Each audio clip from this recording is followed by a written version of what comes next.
won the first game, won the second game of back-to-backs already. What is there a different kind of message or the same message that you say today? Yeah, first period. You got to come out in the first period, and you got to be ready. These guys are really good at home, especially early. When it comes to physicality and jumping on the goalie, and we can't afford to turn pucks over, take bad penalties, things like that. Tire better after one, and we're in a real good spot. What do you expect from them? I mean, they have been on a bit of a roll here, I think. 8-2 in their last 10. I think they've won 4 in a row. Clearly, they're feeling good. They're a real heavy team. They went and got Reeves. They've got Foligno. They've got some heavy forwards that have skill. They've got their power plays, heating up. So they're going real good.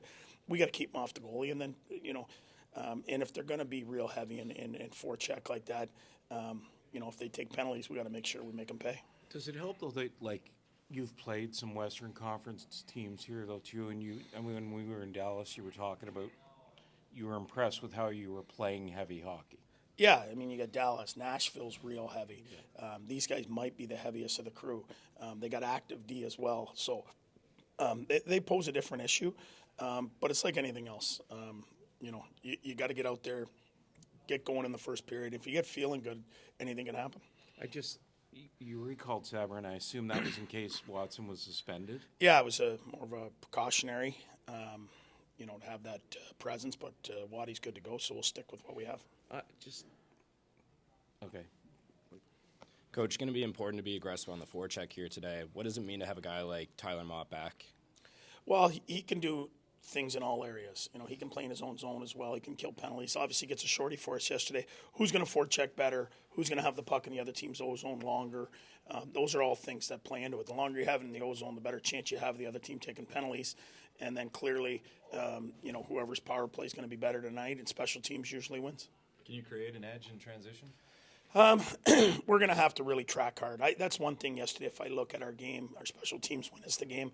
I didn't think we tracked as hard as we typically do, F4 and 5. And when you do that, you create a little offensive gap when the puck turns over.